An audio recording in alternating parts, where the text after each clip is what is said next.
মুন্সিগঞ্জ সদর উপজেলার দক্ষিণ সীমান্তে রূপবৈচিত্র্যময় একটি অনিন্দ্য সুন্দর এলাকা বাংলা বাজার। ফসলের মাঠ, বৃক্ষরাশি, পদ্মা নদীর জলধারা এবং নদীর বুক চিরে জেগে ওঠা চর এই এলাকার প্রাকৃতিক সৌন্দর্যের অন্যতম নিদর্শন।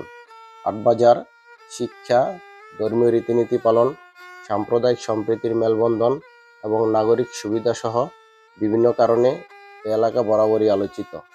তারই একাংশ তুলে ধরব এই ভিডিওর মাধ্যমে। এটা বাংলা বাজার সিএনজি স্ট্যান্ড, আর এটা হচ্ছে প্রধান সড়ক বাংলা বাজার থেকে মুন্সিগঞ্জ শহরে যাওয়ার জন্য। চলে আসলাম বানিয়াল উচ্চ বিদ্যালয়ে। এটি বাংলা বাজার ইউনিয়নের একমাত্র মাধ্যমিক বিদ্যালয়।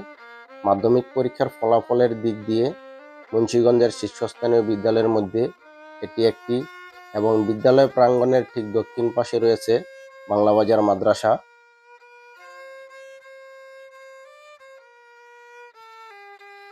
এটি বাংলা বাজার ইউনিয়ন পরিষদ কার্যালয়। পরিষদ ভবনের উত্তর পাশেই রয়েছে বাংলা বাজার। বৃহস্পতি ও রবি এই 2 দিন হাটবার। অধিক ক্রেতা বিক্রেতার সমাগম ঘটে এই হাটবারে। বিশেষ করে ফরমালিনমুক্ত নদীর তাজা মাছের জন্য বেশ সুনাম রয়েছে।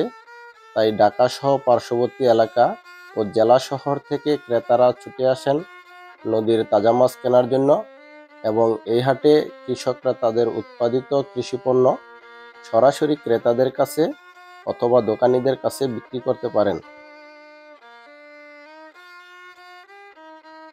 এখন যাচ্ছি টেঙ্গাবনিয়াকান্দি। যাত্রাপথে ডানে মোড় দিয়ে সরু একটি রাস্তার শেষ প্রান্তে রয়েছে বাংলা বাজার ইউনিয়ন স্বাস্থ্য ও পরিবার কল্যাণ কেন্দ্র, এবং তার অদূরেই রয়েছে বানিয়াল আশুলিরচর প্রাথমিক বিদ্যালয়। এটি চেঙ্গাবনিয়াকান্দি সার্বজনীন দেবালয় ও দুর্গা মন্দির। তার পাশেই রয়েছে 2টি শ্মশান। শ্মশানের পূর্ব পাশে রয়েছে সার্বজনীন শ্রী শ্রী জয়কালী মন্দির। এটি হচ্ছে সর্দারকান্দি প্রাথমিক বিদ্যালয়, এবং রাস্তার বিপরীত পাশে রয়েছে সুন্দর একটি মসজিদ।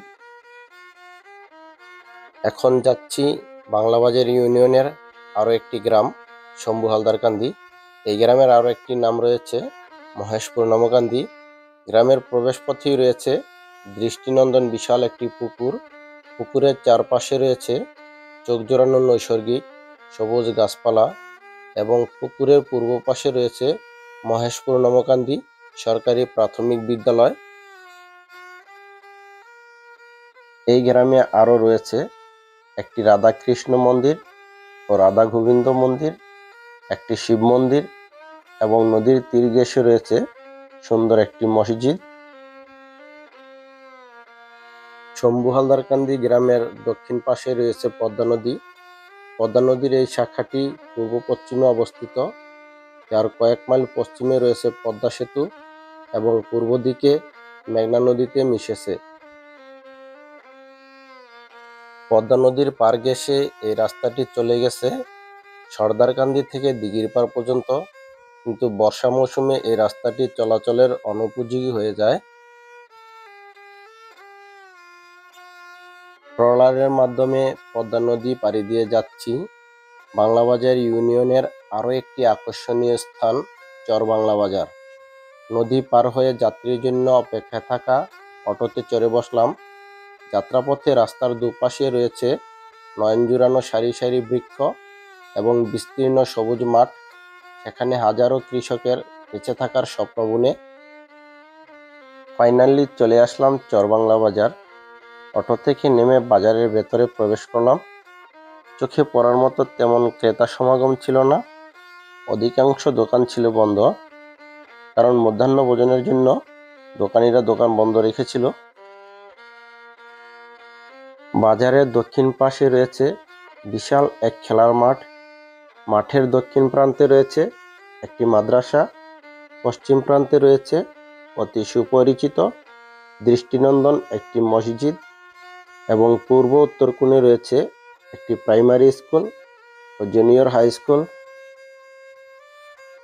সব মিলিয়ে এই জটিকা সফরের ভিডিও চিত্রায়ন ছিল বেশ উপভোগ্য ও প্রাণবন্ত।